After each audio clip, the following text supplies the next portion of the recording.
Good morning everyone. Before starting today's Hindu analysis, ఈరోజు Hindu analysis start చేసే ముందు I want to apologise you guys. మీకు చాలా అపాలజైజ్ చేద్దాం అనుకుంటున్నాను. కొద్దిగా హెల్త్ ప్రాబ్లమ్ సివియర్గా ఉండడం వల్ల నేను ఈ 4 days చేయలేకపోయానండి హిందూ అనాలిసిస్. ఇక్కడ నుంచి ఏ ఒక్కరోజు మిస్ అవ్వకుండా ప్రతిరోజు మీకు హిందూ అనాలిసిస్ ఇవ్వడానికి నా సాయశక్తుల ప్రయత్నం అనేది చేస్తాను. ఇప్పుడు హిందూ అనాలిసిస్లోని ఫస్ట్ ఆర్టికల్ చూద్దాం. Cross border terror biggest challenge for SCO region. Very important article అండి రిగార్డింగ్ జిఎస్ పేపర్ 2. ఈ ఆర్టికల్ని డీటెయిల్డ్గా డిస్కస్ చేసే ముందు ఒక్కసారి మన కరెంట్ అఫైర్స్ కోర్స్ గురించి ఒకసారి మాట్లాడదాం.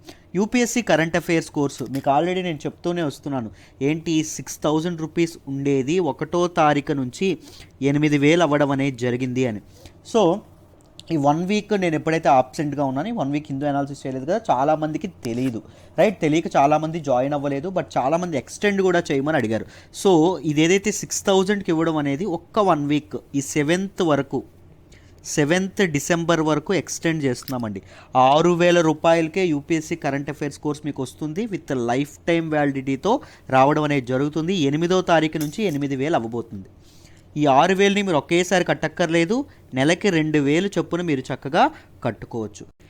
మీకు ఈ యూపీఎస్సీ కరెంట్ అఫైర్స్ కోర్సులో ఏమొస్తుంది అంటే, మొదట డీటెయిల్డ్ హిందూ అనాలిసిస్ అనేది రావడం అనేది జరుగుతుంది.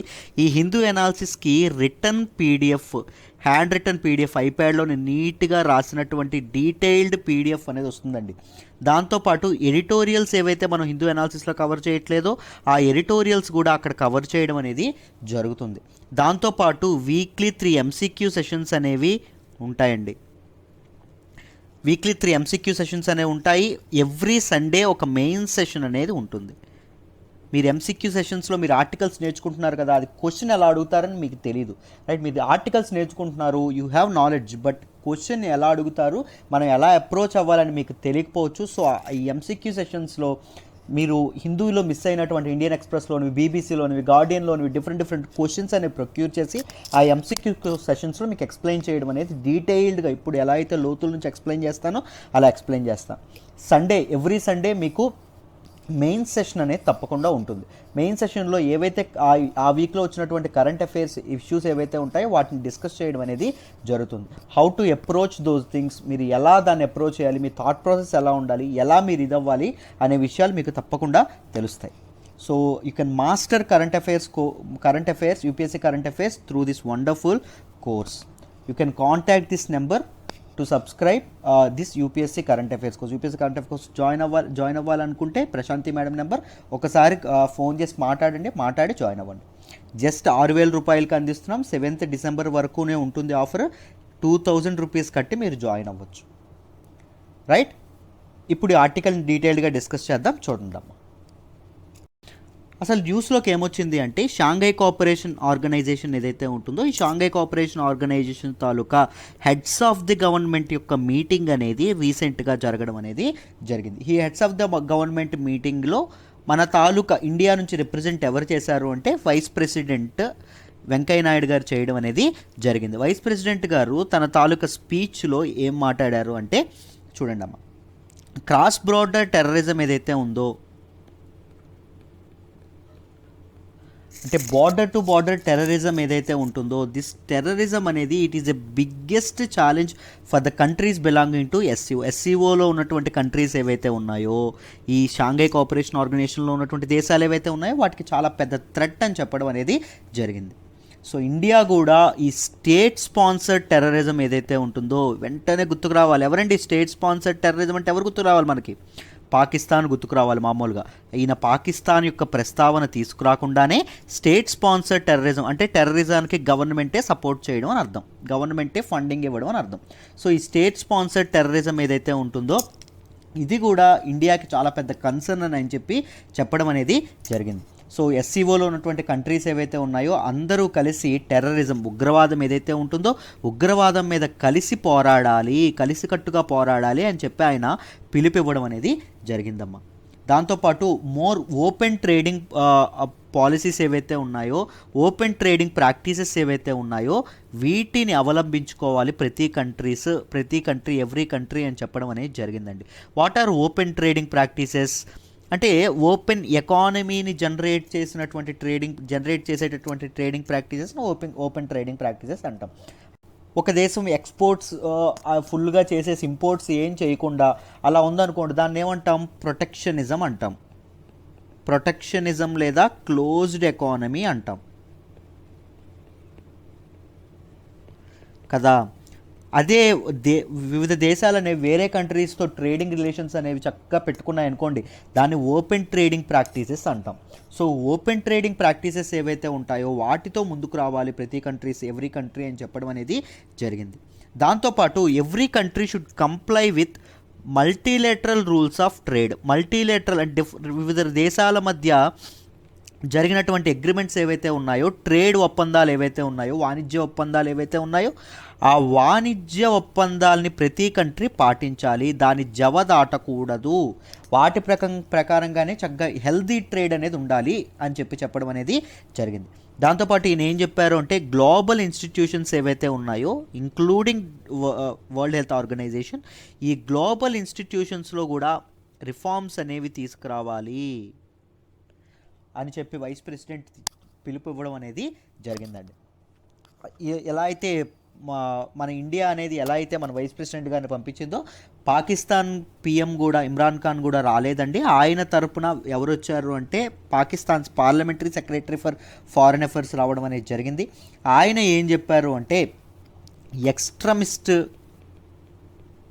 టెర్రరిజం నేను కూడా ఖండించడం అనేది జరిగింది. దాంతోపాటు ఎక్స్ట్రీమిస్ట్ అండ్ రేసిస్ట్ ఇన్సిడెంట్స్ ఏవైతే ఉన్నాయో, రీసెంట్గా మీరు గమనిస్తే మీకు ఇది మీరు మెయిన్స్ క్వశ్చన్ కింద తీసుకోండి అమ్మా, ఓకేనా. These two are very important terminology. Islamophobia అంటే ఇస్లాం ఎథ్నిక్ గ్రూప్కి, ఇస్లాం కమ్యూనిటీకి ఎగెనెస్ట్గా ఏవైతే ప్రచారం జరుగుతుందో వాళ్ళు ఉగ్రవాదులు అని చెప్పి దాన్ని ఇస్లామోఫోబియా అనేటటువంటి ఒక ఈవెంట్. సో ఇస్లామోఫోబియా కానీ, దాంతోపాటు నియోనాజీయిజం ఏదైతే ఉందో, ఈ టూ ఐడియాలజీస్ ఏవైతే ఉన్నాయో, ఈ టూ ప్రొఫెసీస్ ఏవైతే ఉన్నాయో, రైట్, ఈ టూ ప్రొఫెసెస్ అనే ప్రపంచవ్యాప్తంగా ఇదవుతుంది. సో ఈ ఎక్స్ట్రీమిస్ట్ అండ్ రేసిస్ట్ ఈవెంట్స్ ఏవైతే ఉన్నాయో వాటిని ప్రపంచం అంతా వాటిని స్టాప్ చేయాలి, వాటికి ఒక ఎండ్ కార్డ్ అనేది వేయాలని చెప్పి పాకిస్తాన్ పిలిపివ్వడం అనేది జరిగింది. సో మీరు ఈ ఇస్లామోఫోబియా, నియోనాజీయిజం గురించి నోట్స్ తయారు చేసుకోండి అమ్మా. It is very very very important regarding international relations. ముఖ్యంగా పిఎస్ఐఆర్ ఎవరైనా, political science and international relations optional ఎవరైనా ప్రిపేర్ అయితే this is very very important. ఒకసారి దీని మీద క్లియర్గా డీటెయిల్డ్గా నోట్స్ అనేది ప్రిఫర్ చేసుకోండి. Take this as an homework. అయితే చూడండి అమ్మ, అయితే ఎస్సీఓలో ఉన్నటువంటి మెంబర్స్ అందరూ ఎవరైతే ఉన్నారో, షాంఘై కోఆపరేషన్లో ఆర్గనైజేషన్లో ఉన్నటువంటి మెంబర్స్ అందరూ ఏమని పిలుపు ఇచ్చారు అంటే, నాన్ ఇన్ఫెక్షియస్ డిసీజెస్ ఏవైతే ఉన్నాయో అవి వ్యాధులు ప్రబలకుండా చర్యలు అనేవి కఠినంగా తీసుకోవాలి. దాంతోపాటు every country must respond to epidemiological emergencies. ఈ ఎపిడెమోలాజికల్ ఎమర్జెన్సీస్ ఏవైతే ఉన్నాయో వీటికి సమర్థవంతంగా రెస్పాండ్ అవ్వాలి. వెంటనే ప్రాంప్ట్ రెస్పాన్స్ అనేది ప్రతి కంట్రీ నుంచి ఉండాలి అని చెప్పడం అనేది జరిగింది. ఎస్సీఓ వీళ్ళందరూ ఓత్ తీసుకోవడం అనేది, కమిట్ చేయడం అనేది జరిగిందమ్మా.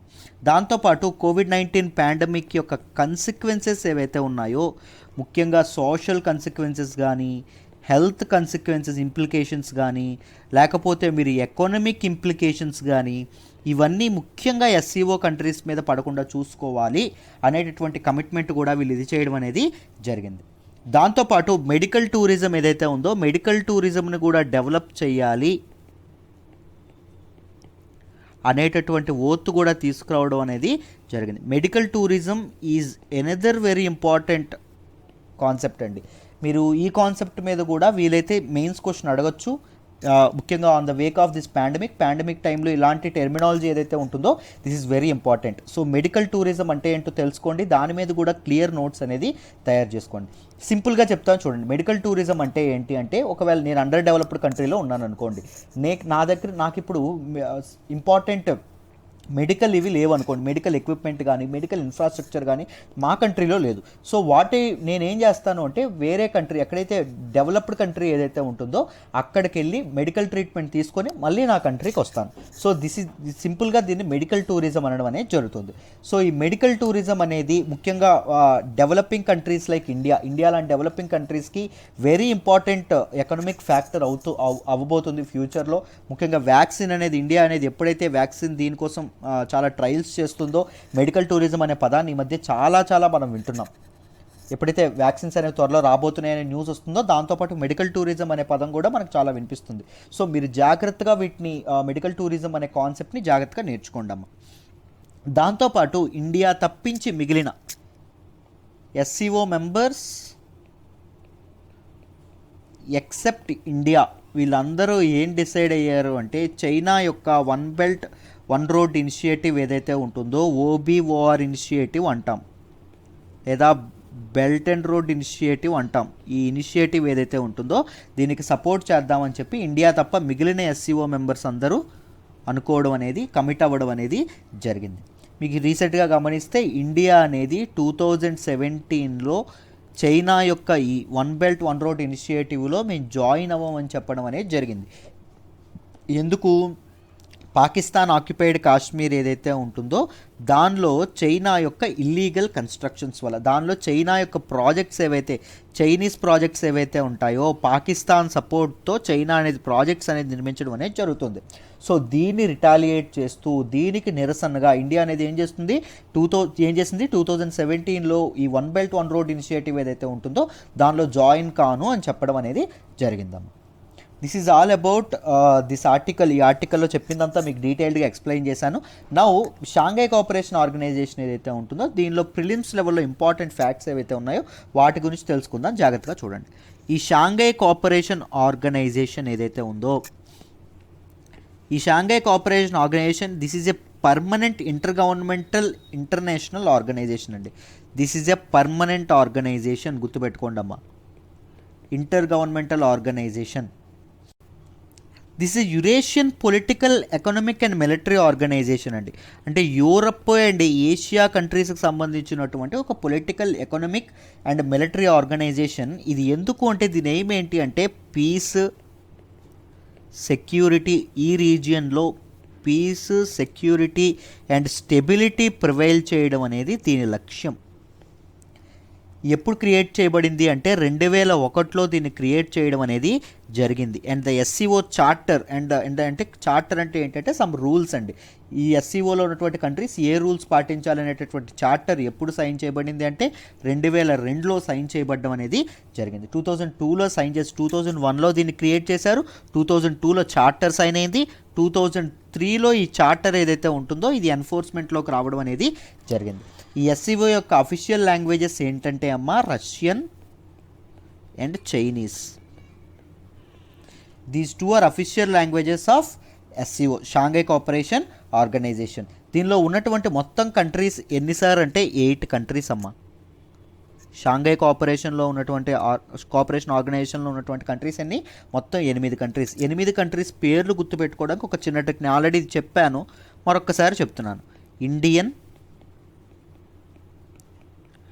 Truck square in Pakistan, Indian truck in Pakistan గుర్తుపెట్టుకోండి. కేక్ స్క్వేర్ పెట్టండి, సింపుల్. ఇండియన్ ఇక్కడ ఇండియా, టీ అంటే తజికిస్తాన్, ఆర్ అంటే రష్యా, యు అంటే ఉజ్బెకిస్తాన్, సి అంటే చైనా, కే స్క్వేర్ అంటే ఏంటమ్మా కిర్గిస్తాన్ అండ్ కజకిస్తాన్,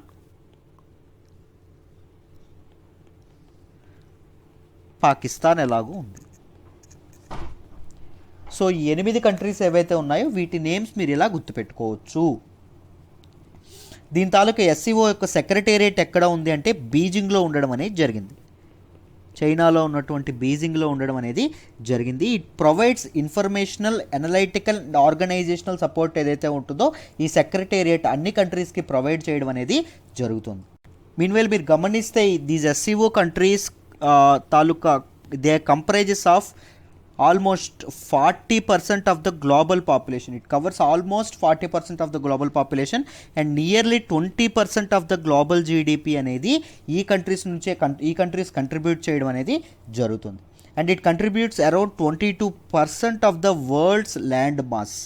అండ్ ఎందుకు ముఖ్యంగా ముఖ్యంగా ఫార్మల్గా మనం చెప్పుకున్నాం ఏంటి, దీనిలో పీస్, సెక్యూరిటీ, స్టెబిలిటీ ఏదైతే ఉంటుందో దాన్ని ప్రివైల్ చేయడానికి అని కదా. ఇన్ఫార్మల్గా మనం ఎలా చెప్పుకోవాలంటే ఇది అసలు ఎందుకు, దీని లక్ష్యం ఏంటి అంటే అమెరికా యొక్క ఇన్ఫ్లుయెన్స్ ఈ రీజియన్ మీద తక్కువ ఉండడానికి. It AIIMS to limit American influence in this region. మెయిన్గా సింపుల్గా చెప్పుకోవాలంటే దట్ ఈజ్ ఇన్ఫార్మల్ అండి, అది మీరు ఆన్సర్లో రాయకూడదు ఎక్కడ. ఓకేనా, this is a formal thing. Peace, security and stability అనేది యురేషియా రీజియన్లో ప్రివైల్ చేయడం అనేది ఈ షాంఘై కోఆపరేషన్ ఆర్గనైజేషన్ యొక్క లక్ష్యం. So these are the facts. మీరు ఈ ఫ్యాక్ట్స్ అనేవి తప్పకుండా గుర్తుపెట్టుకోవాలి regarding SCO, Shanghai cooperation organisation. ఓకేనా, ఇప్పుడు ఒకసారి మీరు చైనా యొక్క ఇప్పుడు మనం మాట్లాడుకున్నాం కదా, OBOR ఏదైతే ఇనిషియేటివ్ ఉందో దాని గురించి ఒకసారి మాట్లాడుకుందాం, జాగ్రత్తగా వినండి. OBOR, this stands for one belt one road.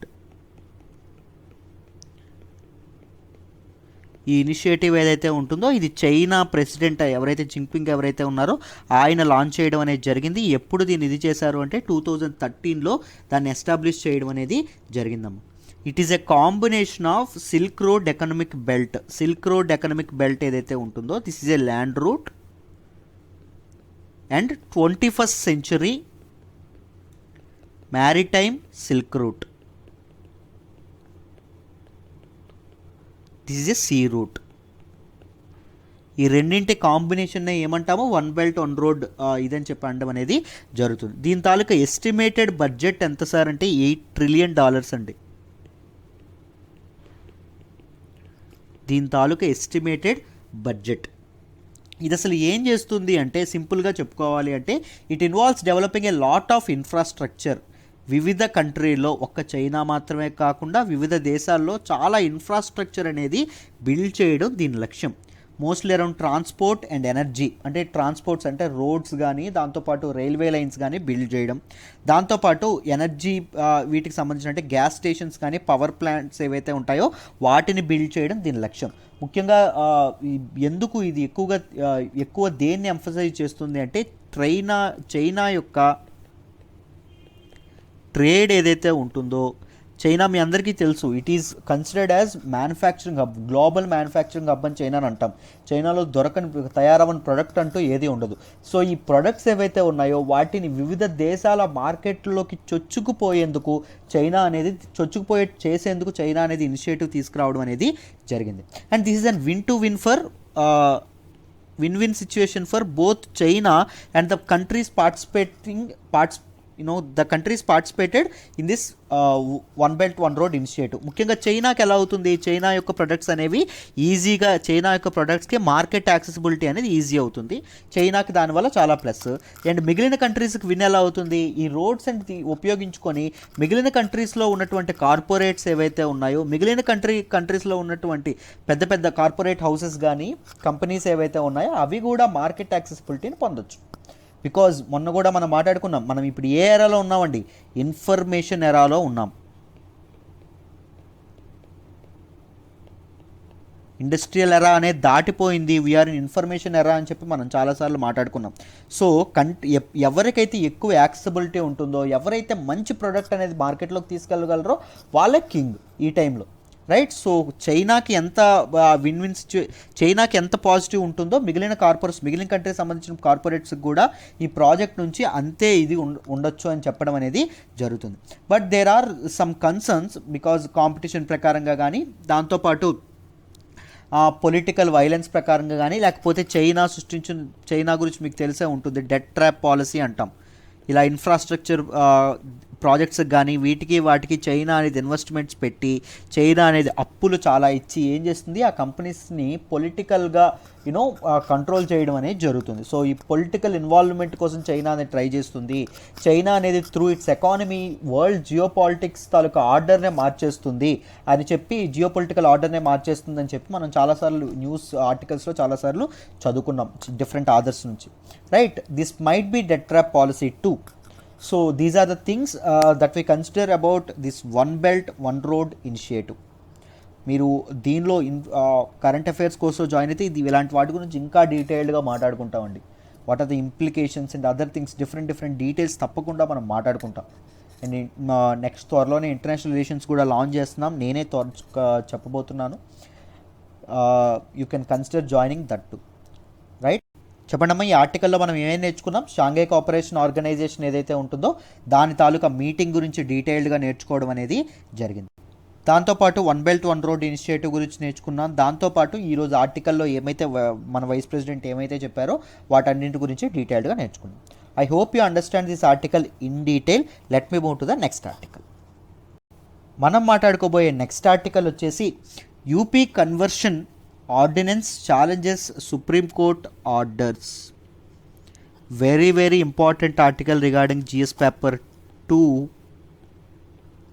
Let me tell you this article is a gold mine అండి for UPSC aspirants. A lot of information, different supreme court orders అన్ని ఒకే దగ్గరికి పెట్టి, ఇష్యూ మీద ఒకే దగ్గర పెట్టి ఆర్టికల్ అనేది చాలా భాగంగా ఇవ్వడం అనేది జరిగింది. డీటెయిల్డ్గా వినండి, ఎక్స్ప్లెయిన్ చేస్తాను, జాగ్రత్తగా వింటే క్లియర్గా అర్థమవుతుంది. If you look at the background of this article, మన బ్యాక్గ్రౌండ్ గురించి మాట్లాడితే ఏం జరిగిందండి? రీసెంట్గా ఉత్తరప్రదేశ్ గవర్నమెంట్ అనేది రీసెంట్గా ఒక ఆర్డినెన్స్ పాస్ చేయడం అనేది జరిగింది. దేని మీదండి ఈ ఆర్డినెన్స్ తీసుకొచ్చారు? అన్లాఫుల్ కన్వర్షన్స్ ఏవైతే ఉన్నాయో, అన్లాఫుల్ రిలీజియస్ కన్వర్షన్స్ ఏవైతే ఉన్నాయో వీటిని పనిష్ చేస్తూ, వీటిని పీనలైజ్ చేస్తూ ఒక లాని తీసుకురావడం అనేది జరిగింది. We are not supposed to use this word many times, but because it disrupts communal harmony. Love jihad అనేది ఏదైతే ఉంటుందో దీని గురించి నేను ఆల్రెడీ మీకు ఎక్స్ప్లెయిన్ చేశాను. ఈ లవ్ జిహాద్ అనే ఇదేదైతే ఉంటుందో దీనికి ఎగనెస్ట్గా ముఖ్యంగా అన్లాఫుల్ రిలీజియస్ కన్వర్షన్స్ మీద ఆర్డినెన్స్ అనేది ఒకటి తీసుకురావడం అనేది జరిగింది.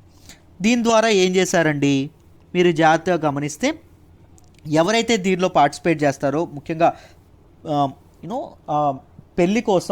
పెళ్ళి కోసం only for marriage, if they convert from one religion to other, ఏం చేస్తారు? వాళ్ళకి 1 to 5 years ప్రెజెంట్ టర్మ్ అనేది ఇస్తారు. దాంతోపాటు అప్ టు 15,000 ఫైన్ అనేది కూడా ఇది చేయడం అనేది జరుగుతుంది. ఇఫ్ ద విక్టిమ్ ఎవరైతే ఏ అమ్మాయినైతే కన్వర్ట్ చేశారో వేరే రిలీజియన్లోకి, ఆ విక్టిమ్ ఒకవేళ ఎస్సీ కానీ ఎస్టీ కానీ అంటే వల్నరబుల్ క్యాస్ట్కి సంబంధించిన అమ్మాయి అయితే ఏం జరుగుతుంది? జైల్ టర్మ్ అనేది ఏకంగా 1 to 5 years నుంచి 3 to 10 yearsకి పొడిగిస్తారు. దాంతోపాటు ఫైన్ కూడా 25,000కి పొడిగించడం అనేది జరుగుతుంది. In case of mass conversions, అంటే ఎక్కువ మంది పీపుల్ని రిలీజియస్ కన్వర్షన్స్ చేస్తే, మాస్ కన్వర్షన్స్కి పాల్పడితే 3 to 10 years fine, 3 to 10 years imprisonment and up to 50,000 fine అనేది ఉంటుంది. ఒకవేళ రిలీజియన్ అనేది ఎవరైనా చేంజ్ చేసుకోవాలి అంటే ఏం చేయాలి? 2 months ముందుగానే నోటీస్ ఇవ్వడం అనేది చేయాలి. ఇలాంటి some rules and restrictions and ఏవైతే పనిష్మెంట్స్ ఏవైతే ఉంటాయో వాటితో ఒక ఆర్డినెన్స్ అనేది ఒక చట్టం అనేది చేయడం అనేది జరిగింది. సో దీని గురించి మాట్లాడుతూ ఈ ఆర్టికల్లో ఏం చెప్పారు అంటే, దిస్ ఉత్తరప్రదేశ్ ఆర్డినెన్స్ ఏదైతే ఉంటుందో ఈ ఆర్డినెన్స్ ఏం చేస్తుందమ్మా? This is criminalising religious conversions via marriage. అంటే వివాహము లేదా పెళ్ళి అనే కారణాన్ని మధ్యలో పెట్టుకొని ఏదైనా రిలీజియస్ కన్వర్షన్స్లో మత మార్పిడులకు పాల్పడితే వాళ్ళని క్రిమినల్స్గా పరిగణించి వాళ్ళకి పనిష్మెంట్ ఇవ్వడం అనేది జరుగుతుంది కదా. సో ఇప్పుడు చూడండి, ఈ ఆర్డినెన్స్ ఏదైతే ఉందో ఈ ఆర్డినెన్స్ అనేది సుప్రీంకోర్టు ఎప్పటి నుంచో ఇస్తున్నటువంటి కొన్ని జడ్జిమెంట్స్ని సర్పాస్ చేస్తుంది. మన సుప్రీంకోర్టు జడ్జిమెంట్స్ ఏవైతే ఉన్నాయో, మనకి సర్వోన్నత న్యాయస్థానం ఏదైతే ఉందో ఈ న్యాయస్థానం ఇచ్చినటువంటి తీర్పులు ఏవైతే ఉంటాయో వాటిని సర్పాస్ చేయడం జరుగుతుందని చెప్పడం అనేది జరిగింది. చాలాసార్లు సుప్రీంకోర్టు ఏం చెప్పడం జరిగింది అంటే, సుప్రీంకోర్టు హెల్డ్ దట్ ఫెయిత్, నమ్మకం అనేది, ఫెయిత్ మీన్స్ రిలీజియన్ అని కూడా వస్తుంది. ఒక కమ్యూనిటీ కానీ, ఒక రిలీజియన్ కానీ, ఒక నమ్మకం కానీ, ఫెయిత్ కానీ, దాంతోపాటు స్టేట్ అంటే గవర్నమెంట్ కానీ ఆర్ కోర్ట్స్ కానీ have no jurisdiction over an adult's absolute right to choose a life partner. ఒక వ్యక్తి తన లైఫ్ పార్ట్నర్ని చూజ్ చేసుకునేటటువంటి అర్హత ఏదైతే ఉంటుందో ఒక వ్యక్తి తన లైఫ్ పార్ట్నర్ని చూస్ చేసుకునే హక్కు ఏదైతే ఉంటుందో దానిలో ఇన్వాల్వ్ అయ్యేటటువంటి హక్కు, దానిలో జోక్యం చేసుకునేటటువంటి అర్హత ఎవరెవరికి ఉండదు, ఎవరికి ఫెయిత్ రిలీజియన్కి ఉండదు, అలా అని స్టేట్ అంటే ప్రభుత్వానికి ఉండదు, అలా న్యాయస్థానాలకి ఉండదు. అది కేవలం తన పర్సనల్ హక్కు. It is his personal identity. తను ప్రేమించిన వ్యక్తిని లైఫ్ పార్ట్నర్గా చూజ్ చేసుకునే హక్కు అనేది ప్రతి ఇండివిజువల్కి ఉండాల్సినటువంటి కనీస హక్కు. It comes under right to life అని కూడా చెప్పడం అనేది జరిగింది. రైట్ టు లైఫ్ అంటే ఏంటండి? This is a fundamental right. It comes under article 21 మీరు గమనిస్తే కదా. మనకి right to life and personal Liberty ఏదైతే ఉంటుందో దీనిలో సబ్సిక్వెంట్గా చాలా ఇవి రైట్స్ ఉండడం అనేది జరిగింది. ముఖ్యంగా మీరు గమనిస్తే రైట్ టు ఎడ్యుకేషన్ ఏదైతే ఉందో, రైట్ టు ఎడ్యుకేషన్, దాంతోపాటు right to live with dignity, దాంతోపాటు right to make choices on the concerns related to individual life. తన జీవితానికి సంబంధించి ఏవైతే నిర్ణయాలు ఉన్నాయో అవి తీసుకునే కంప్లీట్ స్వతంత్రం, పూర్తి హక్కు ఎవరికి ఉంది? ఒక వ్యక్తికి ఉండడం అనేది జరిగింది. దాంతోపాటు right to live an healthy life, ఒక హెల్దీ ఎన్విరాన్మెంట్లో బతికే హక్కు కూడా ప్రతి పౌరుడికి ఉంది కదా. సో ఈ రైట్ టు లైఫ్ ఏదైతే ఉంటుందో దీనికి భంగపాటు కలగకూడదు. ఇది లైఫ్ పార్ట్నర్ని చూస్ చేసుకునే హక్కు ఏదైతే ఉంటుందో, తన జీవిత భాగస్వామిని చూస్ చేసుకునే హక్కు ఏదైతే ఉంటుందో అది ఆర్టికల్ 21లో అంతర్భాగంగా ఒక వ్యక్తికి సంక్రమిస్తుంది, ఒక వ్యక్తికి వస్తుంది. భారత రాజ్యాంగం, ఇండియన్ కాన్స్టిట్యూషన్ ఇచ్చినటువంటి హక్కు అది. సో దీనిలో ఏ నమ్మకం, ఏ రిలీజియన్ యొక్క, ఏ గవర్నమెంట్ యొక్క, ఏ న్యాయస్థానాల యొక్క జోక్యం ఉండకూడదని చెప్పి సుప్రీంకోర్టు చెప్పడం అనేది జరిగింది. The choice of an life partner is an individual's personhood and identity, తన యొక్క వ్యక్తిగత స్వేచ్ఛ. అర్థమైందా? సో దీనికి సంబంధించినటువంటి కొన్ని జడ్జిమెంట్స్ కూడా ఈ ఆర్టికల్లో ఇవ్వడం అనేది జరిగింది. ముఖ్యంగా హదియా కేస్ జడ్జిమెంట్ ఏదైతే 2018లో వచ్చినటువంటి జడ్జిమెంట్, దీనిలో సుప్రీంకోర్టు ఏం జరిగింది అంటే మ్యాటర్స్ ఆఫ్ డ్రెస్, ఫుడ్, ఏ బట్టలు వేసుకోవాలి, ఏ ఫుడ్ని తినాలి, ఏ ఆహారాన్ని తినాలి, దాంతోపాటు his ideas and ideologies regarding love and partnership, ఎవరిని ప్రేమించాలి, ఎవరితో బతకాలి, ఎవరితో జీవితాన్ని షేర్ చేసుకోవాలి అనేటటువంటి హక్కు పూర్తిగా ఒక వ్యక్తిది.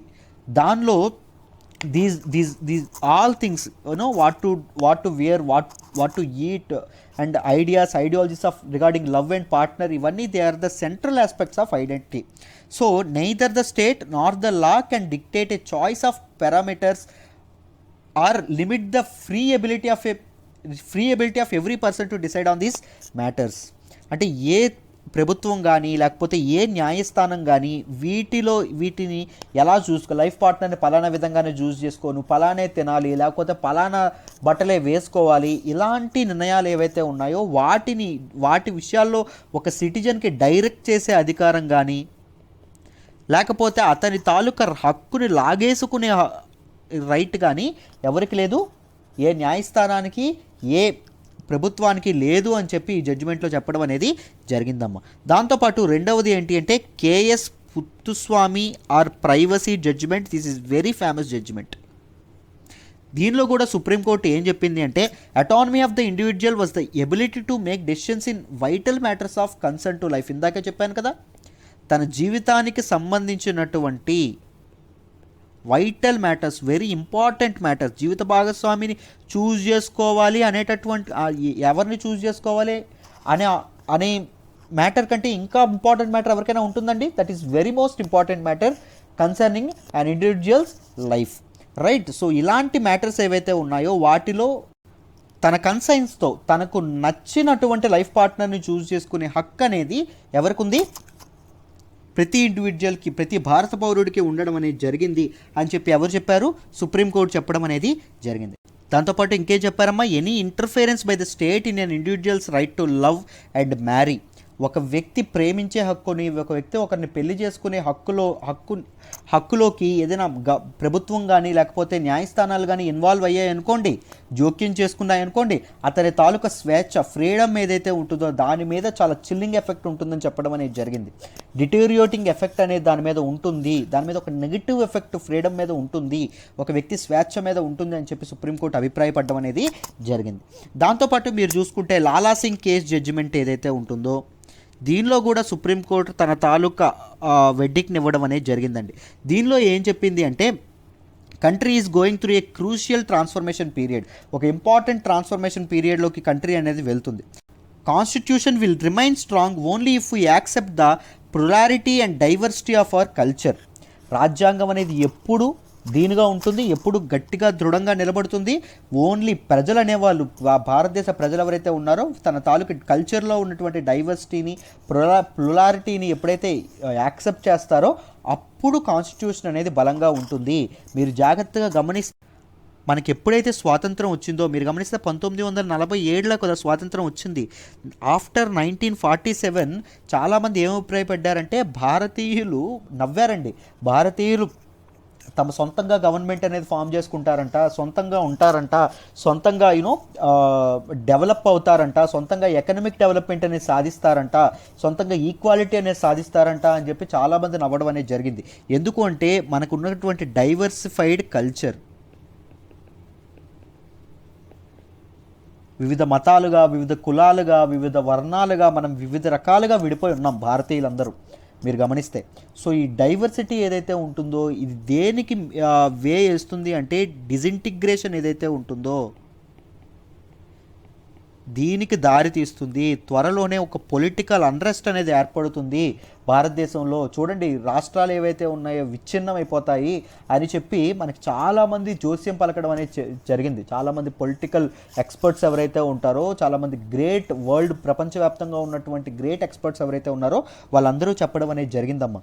కానీ ఏం జరిగింది? భారతదేశం ఏమైనా విడిపోయిందా?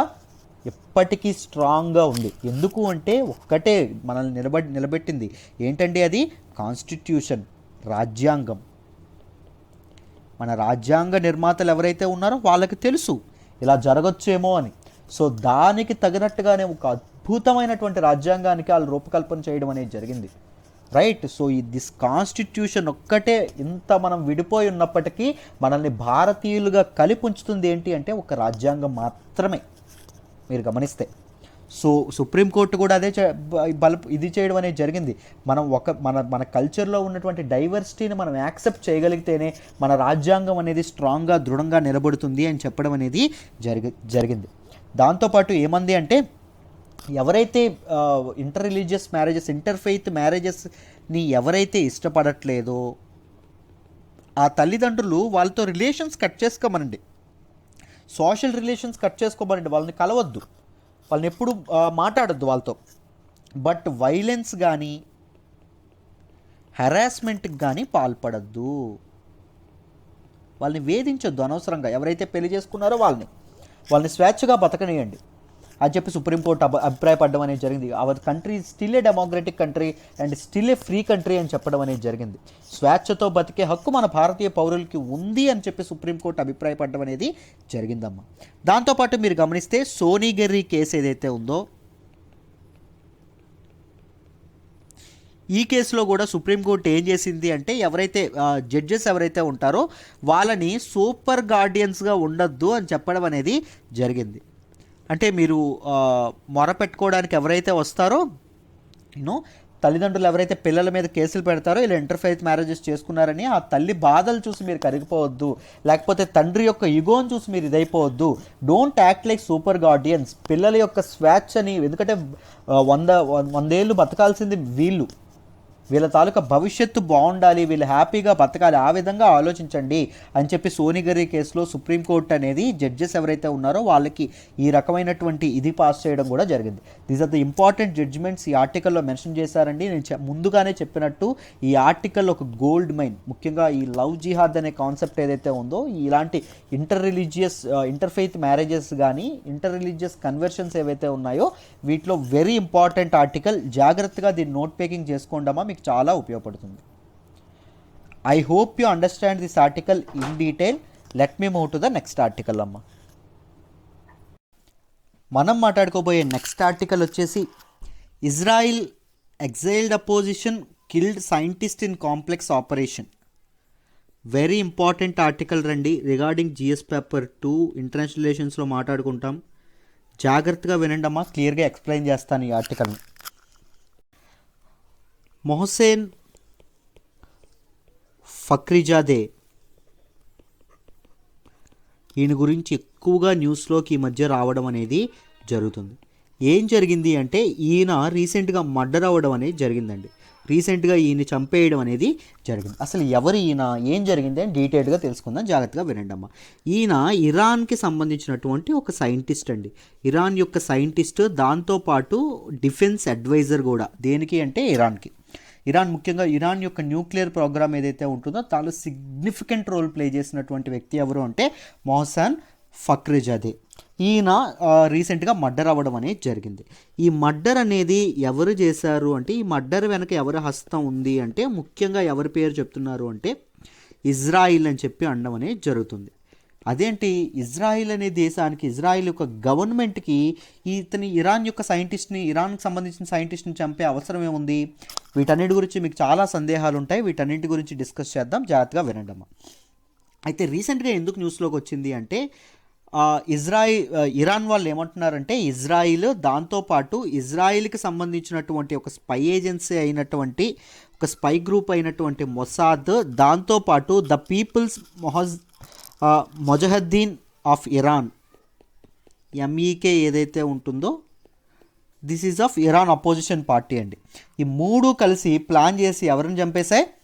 మన తాలూకా మొహసిన్ ఫక్రీజాదే ఎవరైతే ఉంటారో వాళ్ళని చంపడం అనేది.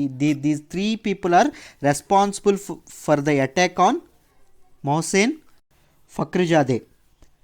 సో ఇది చెప్పడం అనేది జరిగిందండి.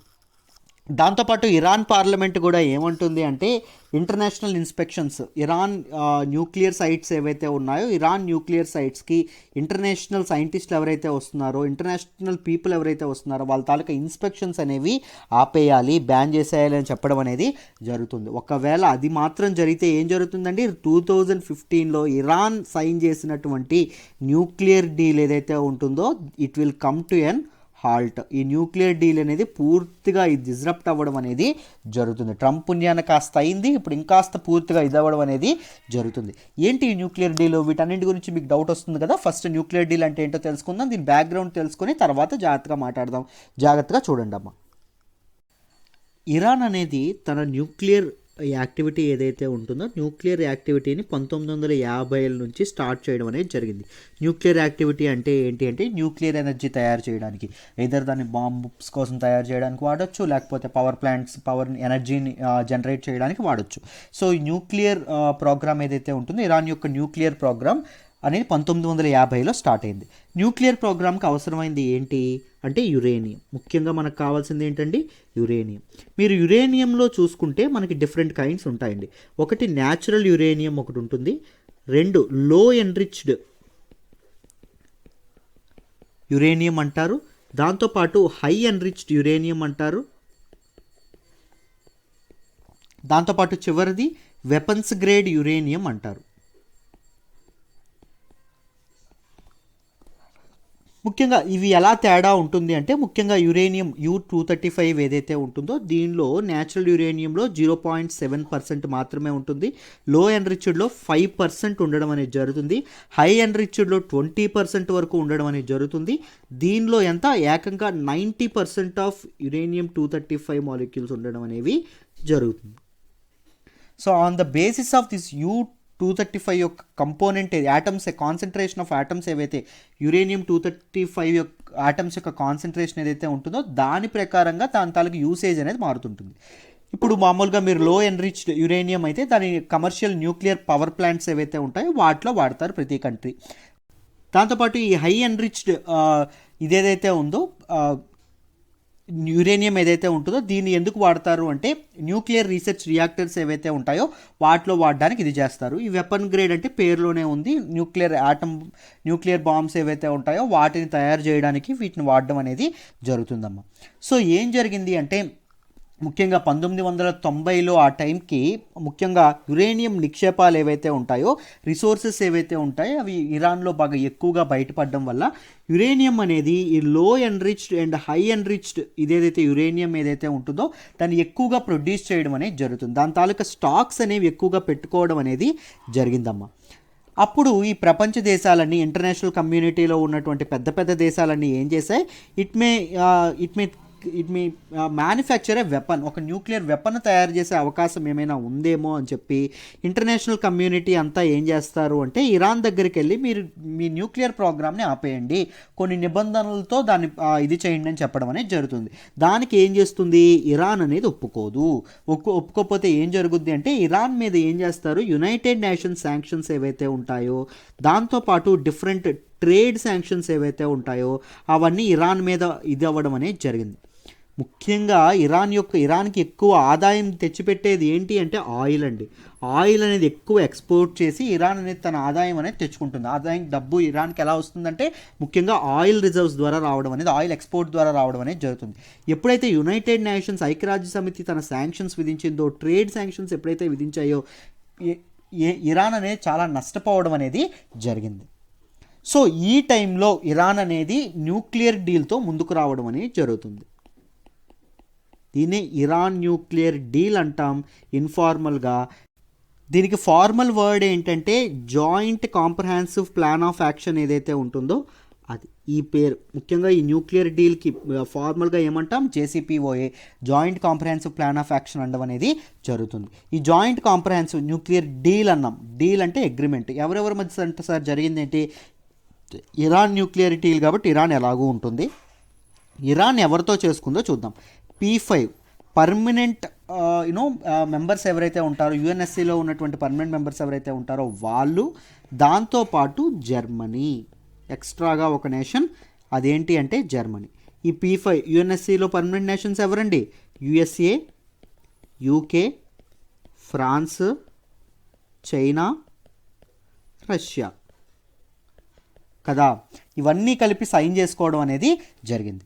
దీని ప్రకారంగా ఇరాన్ ఏం చేస్తుంది అంటే తన న్యూక్లియర్ ప్రొడ్యూసింగ్ ఎబిలిటీ ఏదైతే ఉంటుందో దాన్ని తగ్గించుకోవడం అనేది జరుగుతుంది.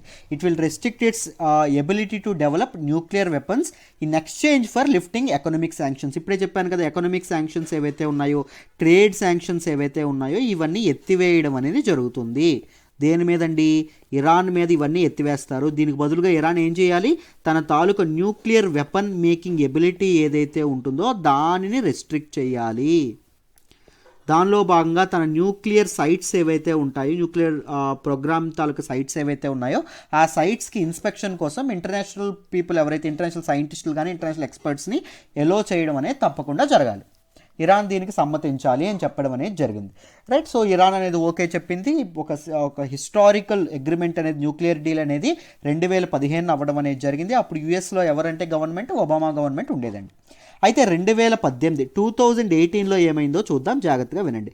2018లో ఏం జరిగింది అంటే యుఎస్ అనేది ఏం చేసింది, ముఖ్యంగా ట్రంప్ గవర్నమెంట్ ఏం చేసింది అంటే న్యూక్లియర్ డీల్ని క్రిటిసైజ్ చేస్తూ ఇది ఒక చాలా చెత్త డీల్ అని చెప్పి ట్రంప్ మాట్లాడుతూ మళ్ళీ ఇరాన్ మీద ఎకనామిక్ శాంక్షన్స్ ఏవైతే ఉంటాయో వాటిని యూనిలాటరల్గా విధించడం అనేది జరిగింది.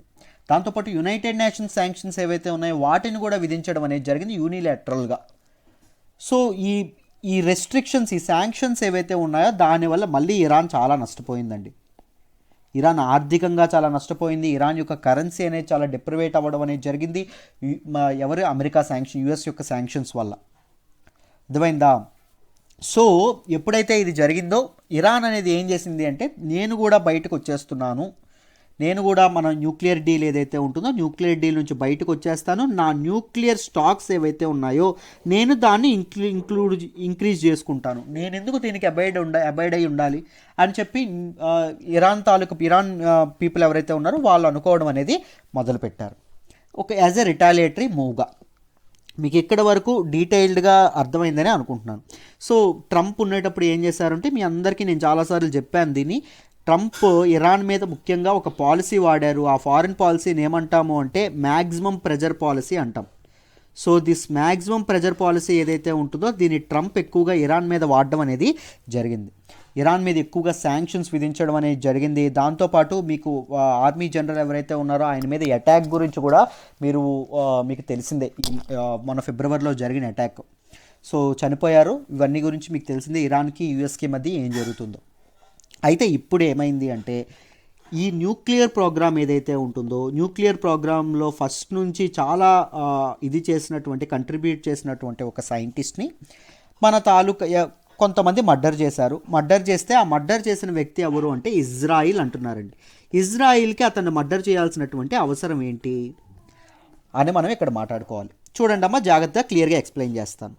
రీసెంట్గా అమెరికాలో ఏమయ్యాయమ్మా, ఎలక్షన్స్ జరగడం అనేది జరిగింది కదా.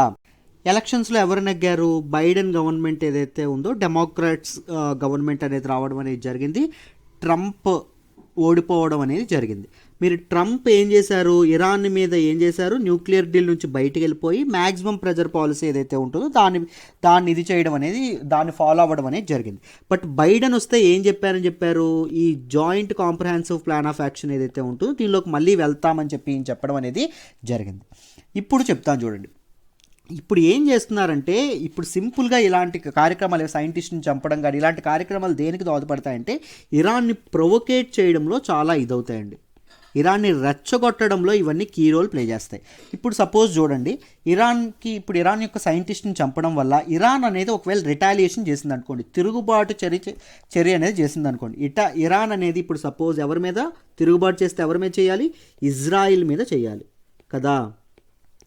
ఇజ్రాయిల్ మీద చేశారనుకోండి, ఇజ్రాయిల్ యొక్క ప్రైమ్ మినిస్టర్ అయినటువంటి నెతన్యాహు వెంటనే ఎవరి దగ్గరికి వెళ్తారు, అమెరికా దగ్గరికి వెళ్తారు. ఎందుకంటే యూఎస్ అండ్ అమెరికా ఫ్రెండ్స్ కాబట్టి. యూఎస్లో ఇప్పుడు ప్రెసిడెంట్ ఎవరున్నారు, బైడెన్ తర్వాత వస్తారండి, అర్థమైందా. ఇప్పుడు ప్రెసిడెంట్ ఎవరు, ట్రంప్ ఏం చేస్తారు, వెయిట్ చేస్తున్నారు, నేను ఆఫీస్ నుంచి వెళ్ళిపోయే ముందు ఇరాన్కి ఒక సీరియస్ బ్లో ఇచ్చి వెళ్ళాలని. సో యూఎస్ గవర్నమెంట్ ఏం చేస్తుంది, ఇరాన్ మీద ఇది లాంచ్ చేయడం అనేది, ఒక మిలిటరీ యాక్షన్ అనేది లాంచ్ చేయడం అనేది జరుగుతుంది.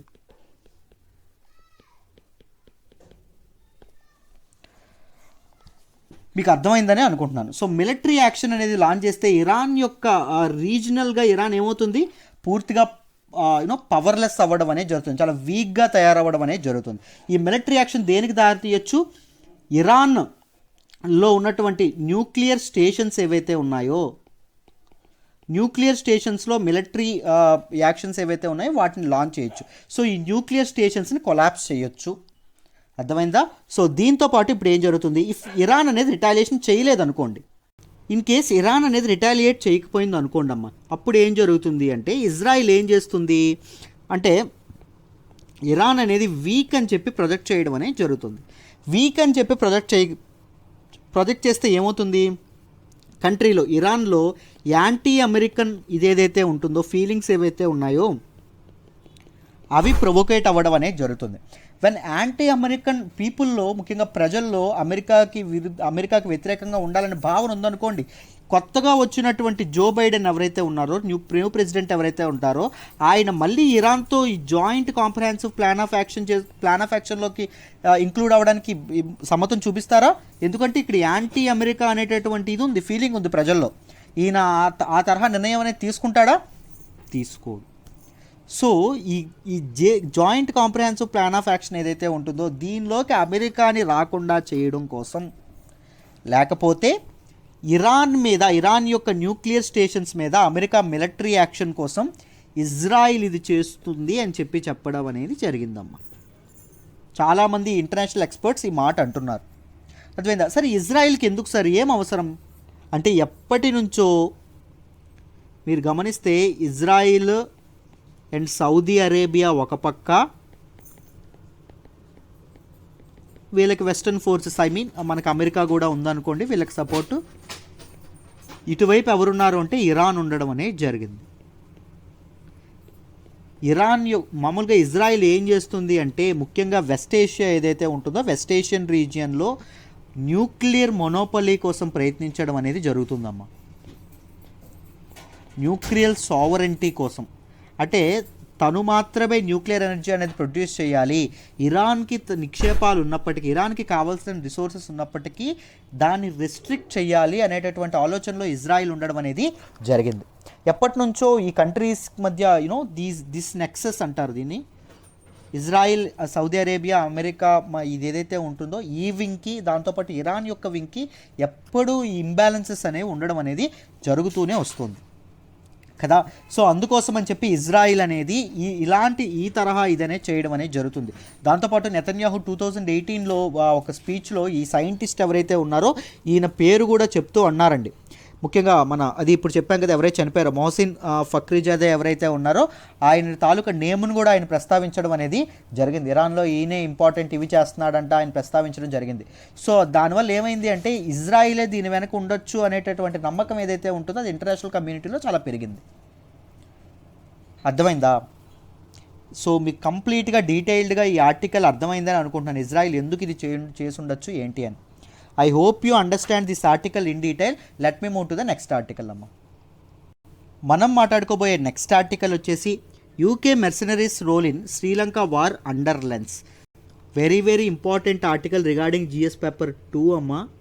జాగ్రత్తగా వినండి, క్లియర్గా ఇన్ డీటెయిల్ ఎక్స్ప్లెయిన్ చేస్తాం, కొత్త విషయం అనేది నేర్చుకోవచ్చు. ఈ ఆర్టికల్ యొక్క బ్యాక్గ్రౌండ్ మీరు గమనిస్తే జాగ్రత్తగా వినండి అమ్మ. 1983 నుంచి 2009 వరకు శ్రీలంకలో ఒక దారుణమైనటువంటి ఒక సివిల్ వార్ ఏదైతే ఉందో అది రైజ్ అవ్వడం అనేది జరిగింది, సివిల్ వార్ జరగడం అనేది జరిగింది. ఎవరెవరి మధ్య సివిల్ వార్ అంటే ఒక మెజారిటీ పక్షం ఉంది, ఇంకొక మైనారిటీ పక్షం ఉండడం అనేది జరిగింది. ఈ మెజారిటీ వాళ్ళ తాలూకా మీదుగా వాళ్ళని వ్యతిరేకిస్తూ మైనారిటీ వాళ్ళు సివిల్ వార్ చేయడం అనేది జరిగింది. గవర్నమెంట్లో మెజారిటీ వాళ్ళు ఎవరున్నారు అంటే సింహలీస్ పీపుల్ ఉండడం అనేది జరిగింది.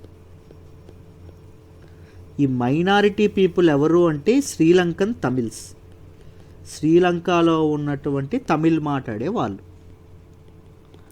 సో ఈ శ్రీలంక తమిళ్ పీపుల్ ఎవరైతే ఉన్నారో వీరు సింహలీస్, మెజారిటీ అయినటువంటి సింహలీస్కి ఎగెనెస్ట్గా ఏదైతే వార్ చేశారో దాన్ని సివిల్ వార్ అనడం అనేది జరుగుతుంది. ఆఫ్టర్ బ్రిటిష్ కాలనైజేషన్ పీరియడ్ ఏదైతే ఉంటుందో అది అయిపోయిన తర్వాత ఈ సివిల్ వార్ రైజ్ అవ్వడం అనేది జరిగింది. అయితే దీని కాంటెక్స్ట్లో ఒక ఇంపార్టెంట్ విషయం మాట్లాడారండి, ఏంటి అంటే చూద్దాం. ఇప్పుడు ఇది ఎప్పుడైతే జరిగిందో డ్యూరింగ్ 1980s 1980ల మధ్యలో ఏం జరిగింది అంటే చూడండి అమ్మ, బ్రిటిష్ గవర్నమెంట్ ఏదైతే ఉందో అది శ్రీలంకలో ఉన్నటువంటి ఫార్మల్ గవర్నమెంట్ ఏదైతే ఉంటుందో దీనికి సపోర్టుగా కొంతమంది సోల్జర్స్ని పంపించడం అనేది జరిగింది, బ్రిటిష్ సోల్జర్స్ని పంపించడం అనేది జరిగింది. దాన్ని బ్రిటిష్ మెర్సనరీస్ అంటాము. ఇలా ఎవరైతే సోల్జర్స్ వచ్చారో వాళ్ళని బ్రిటిష్ గవర్నమెంట్ ఏం చేసింది, శ్రీలంకకి తన సోల్జర్స్ పంపించడం అనేది జరిగింది. In the confidence building and peace prevailing measures కింద ఇలాంటి ప్రయత్నాలు అనేవి చేస్తాయండి వేరే కంట్రీస్. అర్థమైందా?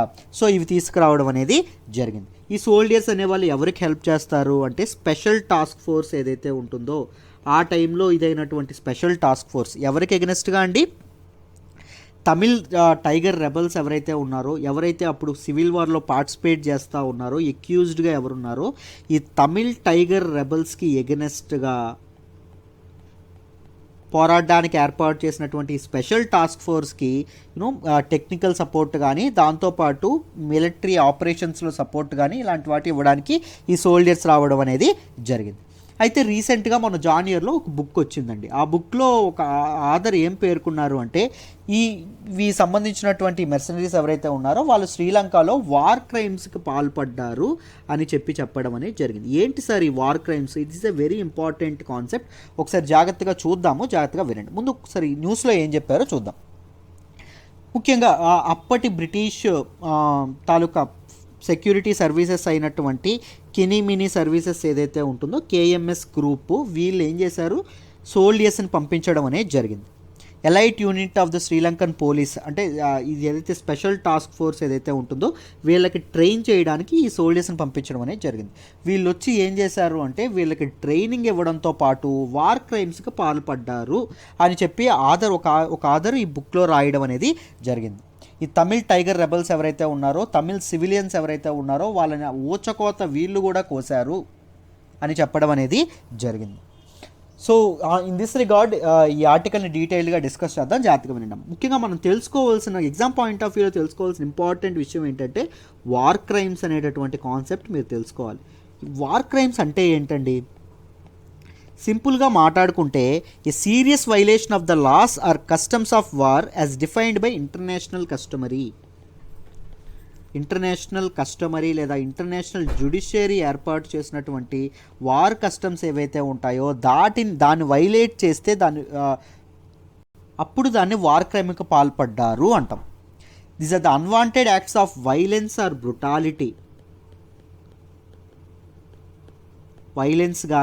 బ్రుటాలిటీ కానీ వైలేషన్స్ ఆఫ్ ట్రీటీస్ ఒప్పందాలు ఏవైతే ఉంటాయో వాటిని వైలేట్ చేయడం కానీ or violating customs that govern military conflicts, అంటే వార్స్ ఏవైతే ఉంటాయో వాటిని గవర్న్ చేసేటటువంటి కస్టమ్స్ కానీ వైలేట్ చేస్తే వాటిని వార్ క్రైమ్స్ అనడం అనేది జరుగుతుందమ్మా. దేర్ ఆర్ 3 ముఖ్యంగా ఎవరైతే మిలిటరీ పీపుల్ ఎవరైతే ఉంటారో ఒకసారి వార్ విన్ అయిన తర్వాత ఏం చేస్తారు అంటే డిఫరెంట్ క్రైమ్స్కి పాల్పడతారు. ఎవరైతే అక్కడ ఉన్నటువంటి సివిలియన్ పీపుల్ ఎవరైతే ఉంటారో, అమాయకులు ఎవరైతే ఉంటారో వాళ్ళని తమ ప్లెజర్ కోసం చంపేయడం కానీ, బ్రుటల్గా ప్రవర్తించడం కానీ, వాళ్ళని హింసించడం కానీ, వాళ్ళ తాలూకు హ్యూమన్ రైట్స్ ఏవైతే ఉంటాయో, బేసిక్ రైట్స్ ఏవైతే ఉంటాయో వాటిని వాళ్ళ నుంచి దూరం చేయడం కానీ ఇలాంటి వాటికి పాల్పడడం అనేది జరుగుతుంది.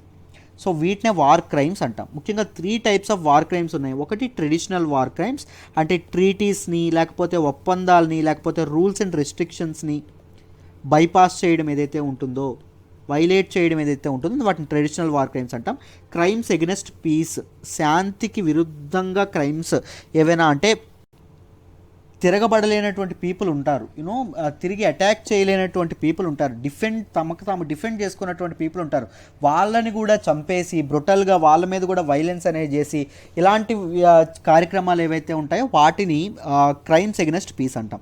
దాంతోపాటు క్రైమ్స్ ఎగెనెస్ట్ హ్యుమానిటీ, అంటే వాళ్ళని స్లేవ్స్గా ఎవరైతే వార్ ప్రిజనర్స్ ఉంటారో వాళ్ళని స్లేవ్స్గా మార్చుకోవడం, దాంతోపాటు వాళ్ళని బ్రుటల్గా ట్రీట్ చేయడం ఏవైతే ఉన్నాయో వాళ్ళు నాన్ కంబాటింగ్ పొజిషన్లో ఉండేటప్పుడు, అంటే తిరగబడనప్పుడు, వాళ్ళు ఎప్పుడైతే తిరగబడకుండా శాంతియుతంగా ఉంటారో ఆ టైంలో వీళ్ళు వెళ్ళి అటాక్ చేశారనుకోండి, that should be war crime, right. శత్రువుని ఓడించడం వరకే యుద్ధం యొక్క లక్ష్యం, శత్రువుని చంపడం కాదు, శత్రువుని హింసించడం కాదు, అంతే కదా. సో ఇవేవైతే ఉన్నాయో ఈ హ్యుమానిటీకి కానీ పీస్కి కానీ లేకపోతే ట్రీటీస్ ఏవైతే ఉన్నాయో వాటిని వైలేట్ చేసినా వాటిని వార్ క్రైమ్స్ అనడం అనేది జరుగుతుందమ్మా కదా. సో ఈ వార్ క్రైమ్స్ అనే కాన్సెప్ట్ ఏదైతే ఉంటుందో ఇది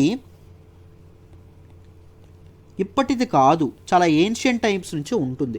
ముఖ్యంగా మీరు హిస్టరీలో చూసుకుంటే, ముఖ్యంగా మన మీడియవల్ హిస్టరీలో చూసుకుంటే మీరు గజ్నీ కానీ ముఖ్యంగా వార్ క్రైమ్స్ ఇంకా వేటి కింద వస్తాయి అంటే, ఇప్పుడు ఒక కంట్రీ మీద వేరే కంట్రీ మీద అటాక్ చేసింది అనుకోండి, ఆ కంట్రీ మీద అటాక్ చేస్తూ వాళ్ళ తాలూకా కల్చరల్ హెరిటేజ్ ఏదైతే ఉంటుందో వాటిని డ్యామేజ్ చేసినా అది వార్ క్రైమ్ కిందకు వస్తుంది. అర్థమైందా? విగ్రహాలు కానీ లేకపోతే ఏవైనా రిసోర్సెస్ ప్లండర్ చేయడం కానీ, రిసోర్సెస్ని డ్యామేజ్ చేయడం కానీ ఇవేవైతే ఉంటాయో అవి కూడా వార్ క్రైమ్స్ కింద రావడం అనేది జరుగుతుందమ్మా. ముఖ్యంగా మీరు మిడివల్ హిస్టరీ టైంలో చూసుకుంటే గజ్నీ లేకపోతే మహమ్మద్ బిన్ కాసిం వీళ్ళందరూ ఎందుకు వచ్చారు? ఇండియాని ప్లండర్ చేయడానికి, ఇండియాలో ఉన్నటువంటి రిసోర్సెస్ దోచుకోవడానికి రావడం అనేది జరిగింది. That is a war crime actually, right. చాలామంది ముఖ్యంగా చాలా తర్వాత ఖిల్జీ సైనికులు అయితే సెక్షువల్ హెరాస్మెంట్కి పాల్పడడం అనేది జరిగింది. ఏదైతే రాజ్పుత్ ఉమెన్ ఎవరైతే ఉంటారో వాళ్ళ మీద అటాక్స్ జరిపి వాళ్ళ మీద సెక్షువల్ హెరాస్మెంట్కి పాల్పడడం అనేది జరిగింది. That is a war crime. ఫోర్స్ఫుల్గా ప్రెగ్నెన్సీ చేయడం అనేది ఒక వార్ క్రైమ్, ఫోర్స్డ్ ప్రెగ్నెన్సీ అనేది ఒక వార్ క్రైమ్. సో ఇలాంటివి ఏవైతే ఉన్నాయో ఒకప్పటి నుంచి వార్ క్రైమ్స్ జరుగుతూ ఉన్నాయి. సో బట్ ఈ వార్ క్రైమ్స్ మీద రూల్స్ అనేవి ఎప్పుడు రావడం మొదలుపెట్టాయి అంటే at the end of the 19th century ఏదైతే ఉంటుందో ఆ టైంలో రావడం అనేది జరిగిందన్నమాట. At the end of 19th century ఈ రూల్స్ అనేవి ఫ్రేమ్ అవ్వడం అనేది జరిగింది. సో 1949 జెనీవా కన్వెన్షన్స్ ఏవైతే ఉన్నాయో మొత్తం 4 కన్వెన్షన్స్, 1949 జెనీవా కన్వెన్షన్స్, ఈ 4 కన్వెన్షన్స్లో ఏవైతే మన వార్ క్రైమ్స్ గురించి డీటెయిల్డ్గా చెప్పడం అనేది జరిగింది. విల్ఫుల్ కిల్లింగ్ అంటే బలవంతంగా చంపేయడం కానీ, టార్చర్ కానీ, ఇన్హ్యూమన్ ట్రీట్మెంట్ కానీ, అన్లాఫుల్ డిపోర్టేషన్ కానీ అంటే ట్రాన్స్ఫర్, ఒక దేశం నుంచి వేరే దేశానికి అన్లాఫుల్గా ప్రజల్ని తరలించడం కానీ, లేకపోతే ప్రాపర్టీ అనేది లాక్కోవడం కానీ, ధ్వంసం చేయడం కానీ, ఇది ఏదైతే ఉంటుందో ఫోర్స్డ్ ప్రెగ్నెన్సీ కానీ ఇవన్నీ వార్ క్రైమ్స్ కింద రావడం అనేది జరుగుతుంది. తర్వాత ఇంటర్నేషనల్ క్రిమినల్ కోర్ట్ ఏర్పాటు చేసినటువంటి రోమ్ స్టాట్యూట్ ఏదైతే ఉంటుందో అది కూడా ఈ వార్ క్రైమ్స్ లిస్ట్ని అనేదాన్ని కొంత ఎక్స్టెండ్ చేయడం అనేది జరిగింది. ఏమేమి వార్ క్రైమ్స్ అవుతాయి, ఏమేమి వార్ క్రైమ్స్ కావు, ఏవి ఎథికల్, ఏవి అనెథికల్ అని చెప్పి దానిలో కూడా చెప్పడం అనేది జరిగిందమ్మా. అర్థమైందా? దీని మొత్తం ఈ జెనీవా కన్వెన్షన్ ఏదైతే ఉంటుందో ఈ Geneva convention almost universal ratification పొందింది. అంటే ఆల్మోస్ట్ 191 కంట్రీస్ ఏవైతే ఉంటాయో ఇవన్నీ రాటిఫై చేయడం అనేది జరిగింది. కానీ మనకి ఈ జెనీవా కన్వెన్షన్స్ ఏదైతే ఉంటుందో ఈ జెనీవా కన్వెన్షన్ అనేది అందరూ రాటిఫై చేసినప్పటికీ ఈ వార్ క్రైమ్స్ ఏవైతే ఉన్నాయో ది ఆఫెన్ గో అన్పనిష్డ్ అండి. ఎవరైతే దీనికి పాల్పడతారో వాళ్ళకి పనిష్మెంట్ అనేది సరిగ్గా ఉండదు. ఎందుకు అంటే ముఖ్యంగా పవర్ పాలిటిక్స్ ఏవైతే ఉన్నాయో ఈ పవర్ పాలిటిక్స్ అనేవి, దాంతోపాటు ఇంటర్నేషనల్ అండ్ నేషనల్ కోర్ట్స్ ఏవైతే ఉంటాయో వాటికి కొంత లిమిట్స్ ఉన్నాయి. అవి వాటి తాలూకు జ్యూరిస్డిక్షన్ అనేది, దాంతోపాటు వాటి తాలూకు ఇన్వెస్టిగేషన్ అనేది ఫ్రీగా ఉండదు.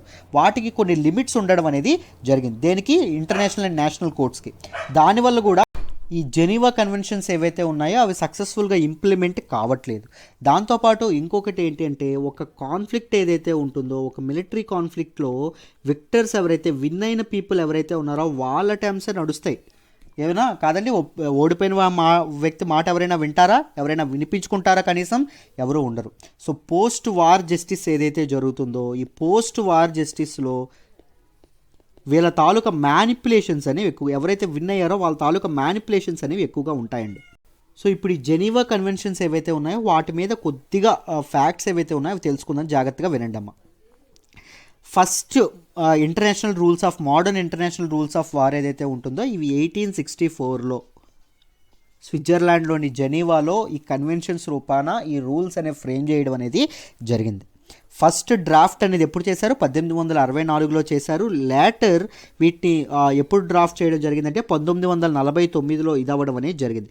వీటిని మొత్తం ఎన్ని కంట్రీస్ అండి? 191 కంట్రీస్ రాటిఫై చేయడం అనేది జరిగిందమ్మా. సో దీస్ ట్రీటీస్ ఏవైతే ఉన్నాయో అన్ని యూరోపియన్ కంట్రీస్, దాంతోపాటు US and some Asian and Latin American countries వీటిని యాక్సెప్ట్ చేయడం అనేది జరిగింది. ఈ ట్రీటీలో ఈ కన్వెన్షన్స్లో ఇంకేమున్నాయండి? ఏవైనా యాడ్ చేయాలి, రూల్స్ ఏమైనా యాడ్ చేయాలంటే ఎప్పటికప్పుడు ఇవి అప్డేట్ కూడా చేస్తూ ఉంటారు. సో మొత్తం జెనీవా కన్వెన్షన్స్ ఎన్ని? 4. ఈ 4 మొదటిది దేని గురించి చేస్తుంది అంటే improving the conditions of the sick and wounded. వారిలో గాయపడిన వాళ్ళు, లేకపోతే అనారోగ్యానికి గురైన వాళ్ళు ఎవరైతే ఉంటారో వాళ్ళ తాలూకా కండిషన్ అనేది ఇంప్రూవ్ చేయడానికి ట్రై చేయాలి. దాంతోపాటు రెండవది improving the conditions of shipwrecked sailors members of armed forces at sea. Armed forces at sea ఎవరైతే బ్యాటిల్ ఫీల్డ్లో కాకుండా ల్యాండ్ మీదే కాకుండా ఆన్ సీ కూడా ఇదైన వాళ్ళు ఎవరైతే ఉంటారో వాళ్ళ సంరక్షణకు కూడా కృషి చేయాలి. దాంతోపాటు జెనీవా కన్వెన్షన్ 3 అనేది దేని గురించి చేస్తుందంటే treatment of prisoners of war. Prisoners of war ఎవరైతే ఉంటారో, యుద్ధ ఖైదీలు ఎవరైతే ఉంటారో వాళ్ళని తప్పకుండా కరెక్ట్ ట్రీట్మెంట్ అనేది వాళ్ళకి ఇవ్వాలి, మెడికల్ అటెన్షన్ అనేది వాళ్ళకి ఇవ్వాలి. దాంతోపాటు జెనీవా కన్వెన్షన్ 4 ఏం చెప్తుందంటే ప్రొటెక్షన్ ఆఫ్ సివిలియన్స్. అంటే సామాన్య ప్రజలు ఎవరైతే ఉన్నారో, అమాయక ప్రజలు ఎవరైతే ఉన్నారో వాళ్ళని కాపాడమని వీటిలో చెప్పడం అనేది జరుగుతుంది. So these are very important అండి. వీటన్నిటి గురించి మీకు డీటెయిల్డ్గా తెలియాలి. వీటన్నిటి గురించి మంచి పిక్చర్స్ రూపంలో మంచి మీకు హ్యాండ్ రిటన్ నోట్స్ కావాలి అంటే you can join UPSC current affairs course. Just 6,000 రూపాయలకే వస్తుంది. మీకు చాలా చాలా యూజ్ అవుతుంది. You can trust me on this. Hand written PDF ఇస్తాం, ఎంసీక్యూ సెషన్స్ ఉంటాయి, మెయిన్ సెషన్స్ ఉంటాయి. మీరు చాలా చాలా వాల్యూ ఎడిషన్ అనేది మీకు జరుగుతుంది. జస్ట్ 1 వీక్ నేను ఈ మధ్య ఆబ్సెంట్ అవ్వడం వల్ల మీ అందరికీ చాలామందికి తెలియదు కాబట్టి 1 వీక్ ఎక్స్టెండ్ చేస్తున్నామండి. 6,000 కాస్త 8వ తారీఖు నుంచి 8,000 అవ్వబోతుంది. మీరు 6,000కే జాయిన్ అవ్వచ్చు కేవలం మంత్లీ 2,000 పే చేస్తూ. లైఫ్ టైం వ్యాలిడిటీతో కూడా వస్తున్నటువంటి కోర్స్ చక్కగా యూజ్ చేసుకోండమ్మా, మీకు చాలా చాలా ఉపయోగపడుతుంది. ఐ హోప్ ఈ టుడేస్ హిందూ అనాలిసిస్ మీకు చాలా డీటెయిల్డ్గా అర్థమైందనే అనుకుంటున్నాను. పీడిఎఫ్లో మీరు తీసుకుంటే ఏంటంటే ఇంకో 1-2 ఆర్టికల్స్ ఎక్స్ట్రా ఇది అవ్వడం కూడా జరుగుతుంది. ఎడిటోరియల్స్ కూడా మీకు కవర్ అవ్వడం అనేది జరుగుతుంది. అర్థమైందా? So I hope you understand these articles in detail. మీకు మా హిందూ అనాలిసిస్ నచ్చుతున్నట్టయితే మీ ఫ్రెండ్స్కి షేర్ చేయండి, అక్కడ లైక్ చేయండి, ఎలా ఉందో నాకు కూడా తెలియజేయండి. మీ తాలూకు వ్యూస్ డిఫరెంట్ ఆర్టికల్స్ మీద, డిఫరెంట్ కాన్సెప్ట్స్ మీద మీరు కింద పెడతా ఉంటే నేను చదువుతూ ఉంటాను. I'm looking forward to read all your views అమ్మ. Thank you so much. Have a nice day.